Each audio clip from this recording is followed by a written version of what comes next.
Brianna and Melanie are closing up the recreational center for the night. Melanie insisted that Brianna get some rest, and that she could clean the rest of the gym up herself. As Brianna is leaving, Linda shows up with a pie. Melanie asks what she's doing at the gym late at night. Linda says that she wanted to do something nice for Melanie, after the traumatic ordeal that she went through. While the two are eating the pie, Linda brings up the topic of selling Cooper's Courts, and how much money it will make her. She then suggests selling it off to her, as she knows some people who would really love to use the property. Melanie looks at Linda like she was crazy. Melanie was beyond offended that Linda would even think about that. Her father had worked so hard for this business to become a reality. No amount of money would convince Melanie to sell one of the only things she has left of her father. Melanie then asks for Linda to leave and to take her pie with her as well. Linda assures Melanie that this was all a misunderstanding, and she has something that will make it all better. Linda pulls out a knife from her purse and points it at Melanie.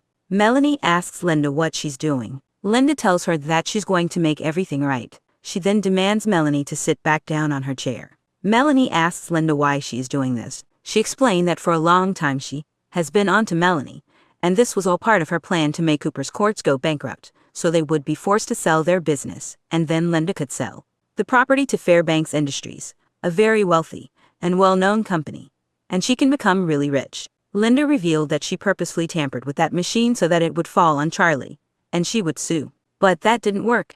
Charlie eventually forgave Melanie and revoked the lawsuit. She also confessed to killing Candace, Alec, and Ryan. She killed Candace so that she wouldn't expose her. Linda also couldn't stand the romance between Kyle and Melanie, so she took Melanie's phone at the restaurant while she was using the bathroom, and sent a text to Alec asking to meet her at the bar, and later cut the brakes in Alec's car whilst wearing one of Kyle's hoodies to set him up as a murderer.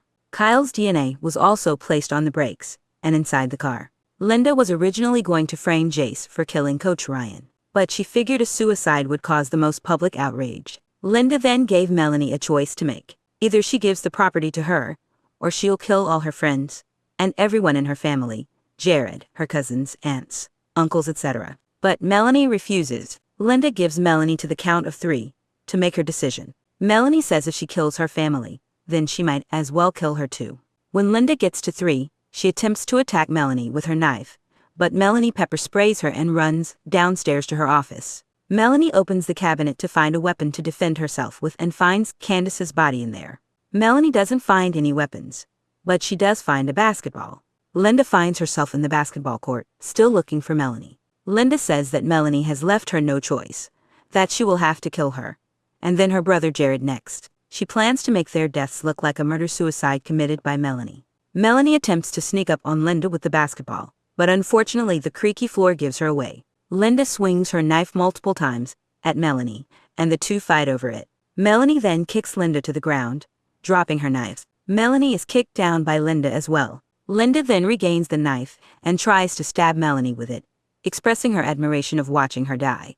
She is then struck in the head with a dumbbell by Kendra, killing her instantly. Kendra didn't come alone though. She had brought Jared and the cops with her. Turns out that they found some other DNA on the type suicide note. The DNA belonged to none other than Linda Cyrell. The cops then visited Linda's home to arrest her, but she wasn't there.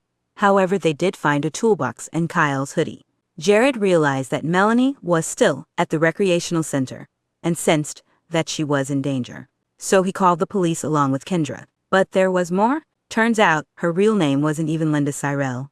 It was Debbie Walters. And she's done this before. 3 years prior, Debbie previously lived in another town, and she was constantly harassing a local 5-star restaurant into selling their property. Apparently she wanted to buy the place, and then sell it to a very rich company. It got so bad to the point that she attacked one of the employees there. Eventually they all had to file a restraining order against Debbie. And that was the last they saw of her. However, about 5 months after the restraining order was filed, the restaurant's sous chef was involved in a hit-and-run. Luckily he survived with only a few minor injuries. But the police and the staff at the restaurant suspect Debbie might have had something to do with it. But they couldn't put together any evidence pointing towards her. Candace, the woman who was murdered, was one of the employees at that restaurant, and she was trying to warn Melanie about Debbie.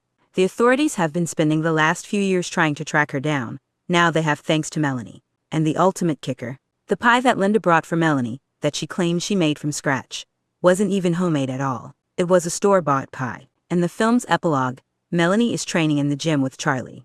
Kyle comes in with lunch. Taylor and Kendra are also with him. Kyle tells Melanie to open one of the styrofoam containers. There was a box inside of it with a note attached to it that said, "Will you marry me, Melanie Cooper?" Kyle then pulled out a ring and asked for her to be his wife.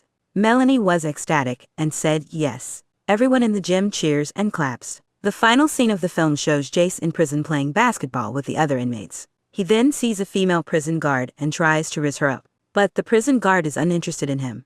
The end. I hope you all enjoyed reading my storyline for An Athlete's Obsession. I worked really hard on it and enjoyed doing it too. I believe that this has a lot of potential to be an actual movie on Lifetime. Also, I apologize for the use of the word Riz at the end.